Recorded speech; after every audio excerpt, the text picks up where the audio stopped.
السلام عليكم ورحمة الله وبركاته. رسالة لكل واحدة بترتدي النقاب: اتق الله في نفسك ثم فيما ترتدين. البعض للأسف بيسيء استخدام النقاب، يعني على سبيل المثل وليس الحصر كما يقولون، وأنا بتكلم على البعض وليس الجميع. شاهدت في الفترة الأخيرة البعض من اللي بترتدي النقاب تلاقيها لما بتخرج من مكان الى مكان او بتروح محل معين عشان تشتري، تقوم رافعه النقاب. انت بتعملي ايه؟ هو النقاب حلال في مكان وحرام في مكان اخر. النقاب كما يعني يجب ان ترتديه بالشكل الشرعي في كل مكان. بلحظة خروجك من بيتك، إلا أنت بقى رايحة تشتري، رايحة السوق، رايحة أي مكان، فأنت تفضلي لابساه بهذا الشرع. النقاب مش تلبسيه في مكان وتقلعيه في مكان.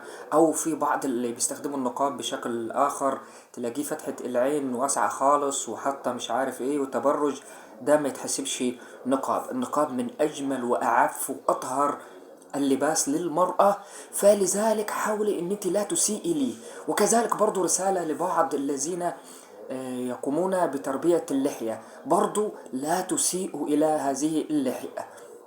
ففي الأول والآخر، ما ذنب النقاب إذا ارتدته يعني واحدة تسيء استخدامه، وما ذنب اللحية إذا قام بتربيتها من يسيء استخدامها. فأنت حتلبسي النقاب، يبقى تلتزمي بيه كما قلنا من بداية خروجك من بيتك لعودتك.